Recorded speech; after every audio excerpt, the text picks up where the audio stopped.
Welcome to Dear SQL DBA, a podcast for and about SQL Server database administrators. I'm Kendra Little. This episode of Dear SQL DBA is going to be a little bit more personal than most episodes. I've actually gotten quite a few questions in the last couple months where people hit me up and some have come in through the Dear SQL DBA question form. Some have come in through the contact form where people have just said, hey, Kendra, what are you up to these days? And folks are just kind of curious about what I'm doing. So I wanted to talk about it today because I actually hit a really big milestone for me. I've been rewriting my indexing pre-con and I finished my rewrite, which, I've been working on this for months. This is a full day of training, and I wrote it at the beginning of 2016. It took me several months to write that first version of it. And I was very happy with it. I gave it a couple of times. I gave it at a SQL Saturday, Huntington Beach, which is a really great event. And I gave it at SQL Bits in the UK, which was so much fun and is such a great conference to go to. I got great classes. People really interacted with the material. People really learn. You can tell. That's the great thing about people interacting. You can tell by people's questions when they're learning a lot. And I got great feedback on the material. So you might kind of say, well, why did you go and rewrite it? Because I just spent a couple of months rewriting it. And, it hasn't even been that long. So I rewrote it and I went back into it because I really wanted to reshape the narrative of it. And I feel like I really wanted to find my voice in that day of training. It's a subject that I love teaching about so much that I wanted it to be, the presentation that, I'm the most proud of. And I wanted to make it the best that it can be as something that I wrote. So there's kind of two parts to the way I reworked it. I wanted to rework the story to it, and then I also wanted to rework the illustration of it. And the way the story is, as I've grown through teaching, I've grown to really love teaching people through examples. Here is an example problem. How can we solve it? What are the different options for working with it, and why do some of them work better than others? I find that a lot of technical people can really relate to this because it's really the thing we hit all the time during work is, I've hit this roadblock. What are my options for fixing it, and which of them are more effective? So I had a lot of these examples, but I really wanted them to fit into a narrative story.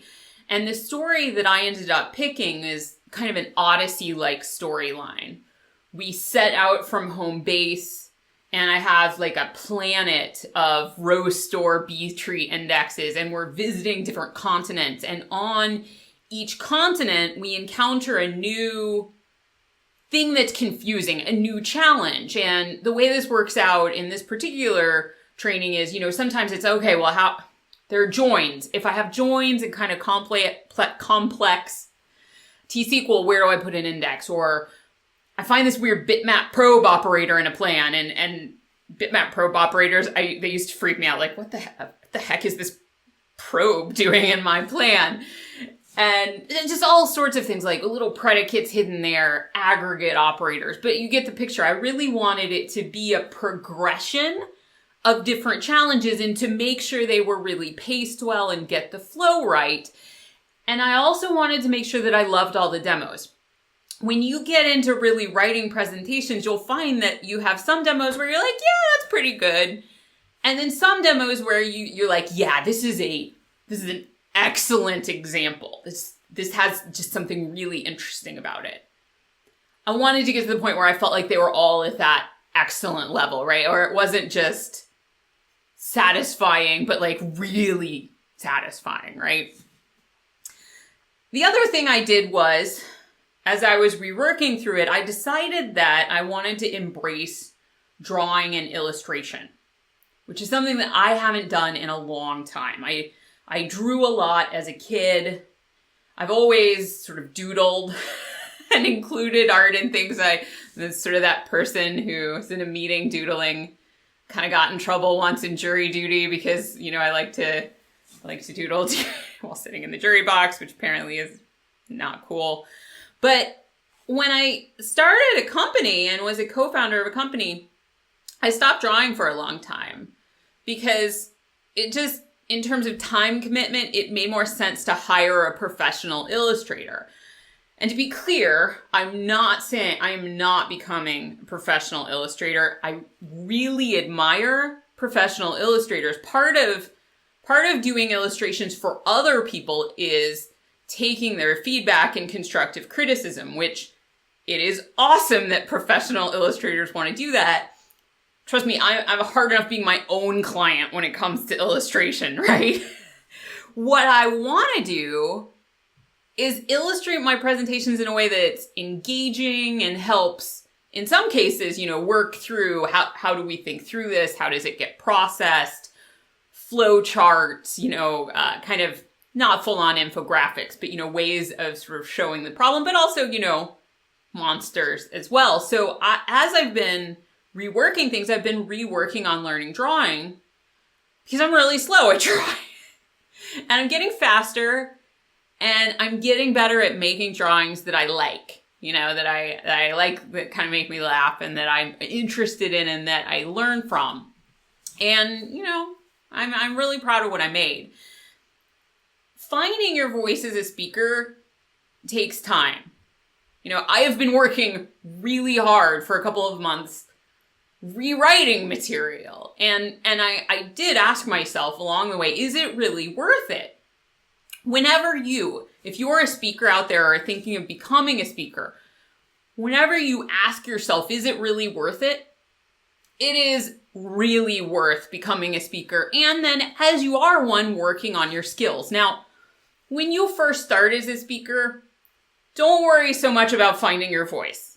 When you start as a speaker, your first job is, okay, I need to give a coherent presentation that someone learns from, and I need to remember to breathe when I deliver it. Like that's where you start, and that's fine. As you keep speaking, that's when you want to start to think about experimenting with your presentations. And as you write a presentation, when you first start writing it is the part where it's easiest to do this. Think about, who is my audience? Who is the best person to learn from this? And you can define kind of a character around them. What is their job role? How many years of experience do they have? What do they struggle with that you're going to help them with? And then also, how are you going to teach them? What style of story are you going to have? Are you going to relate to them some personal experiences you've had where you've struggled with this? And if so, where is that going to fit into the presentation? Is it going to be kind of a recurring theme? Is it going to be one big story at the beginning? Along the way, are there key insights or kind of aha moments that you want them to have that maybe you had with this material when you learned it? And just map out, okay, what are these insights and where will they be, so that as you're writing the presentation, you kind of guide it around them. And then in terms of the arc of the story, when you're bringing it to a close, what are the tools and the tasks and the takeaways? What do you want them to do after they leave the presentation? And how can you give them a really concise go-to list of what they need to do after that? So as I learn to find my own voice and as I try to grow my own presentations, this is what I think about. And as soon as I wrapped up writing the pre-con, I had another session that I need to write. And I've been, kind of thinking about this session for months, really. It's about locking and blocking. Been really excited to get it. So I've had a lot of ideas, but when I wrote out my design for the session, these questions about audience and story and aha moments and arc are really what I did before I wrote any of this session. And it really helped having that map. And I wrote that session much faster than I expected to be able to. And even the demos, writing demos, there's always like, I think I know conceptually what I want the demo to do. And then, kind of making it come together always takes a bunch of time. But I do feel, I feel like, I have my jam now in the moment. It will evolve over time. And this is the cool thing about getting into speaking, is that you'll really find that your story as a speaker, that story itself grows, and you'll change the ways that you want to teach people and the ways that you enjoy sharing things with people. And that'll evolve, and it'll really be fun. Really, I think that progression is super fun.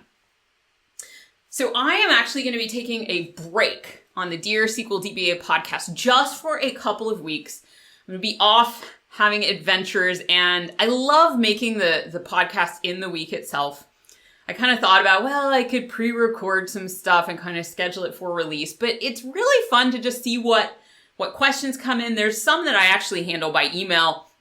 And there's some that I, put into episodes. You can totally send in questions while we're on pause, we're pausing for 2 weeks.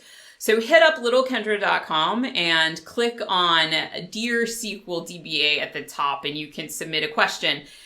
I would love to hear from you. I always love getting questions from folks. And I will be back in just a few weeks with a new episode once I return again. So thanks for joining me this week for Dear SQL DBA. I'm Kendra Little, and I'll see you again soon.